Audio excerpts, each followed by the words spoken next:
Hi guys, my name is Kristen.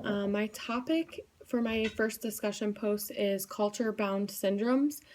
The book's definition of this is on page 241, and it is recurrent locality-specific patterns or aberrant and troubling experience that may or may not be linked to a particular DSM diagnostic category. And DSM just stands for Diagnostic Statistical Manual of the American Psychiatrist Society. So that's the book's definition. So what I took that into meaning is that each culture has different, I guess, not really diseases, but kind of illnesses that are particular to their culture. So some examples in the book on page 242, at the top of the page, one of the examples they used was Japan. They have a disease or a culture-bound syndrome called Taijan-Kyofu-Sho syndrome, and it means the excessive fear and anxiety that a person will behave in ways that will embarrass or offend other people. So like blushing or staring inappropriately, or using improper facial expressions. So that was one of the ones used in the text. Another one was in China. There's one called Koro, and it's found primarily in China. And it is associated with acute anxiety involving the fear that one's genitals are shrinking and retracting into the body and may result in death.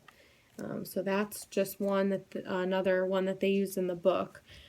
So some reasons why these exist are because of hereditary and environment. One of the reasons is childhood obesity could be like a cause of it. So somebody who is living in an area where they may not have proper means and they may not have that much money, they will tend to buy unhealthy foods and bad foods, so that could cause childhood obesity, which could then lead into other culturally bound syndromes. And then on page 247, it explains, the question is, how can practitioners respond in culturally competent ways? So one of the ways that our book described on page 247 was physicians should be more sensitive to cultural diversity and provide framework for understanding. So they just went on to list 5 cultural components, which were normative cultural values, language, folk illnesses, parent and patient beliefs, and provider practices. So those are taken into consideration along with practical solutions. Physicians taking courses in multiculturalism and are enlisting the help of relatives and friends of patients when making their rounds. So that was just another example that our book gave for how physicians can respond in culturally competent ways. And then some others are herbal remedies, different kinds of healers. And then the last question that it asked in my discussion is, since they are culturally specific disorders, what does this say about the role of culture in mental and physical health and well-being?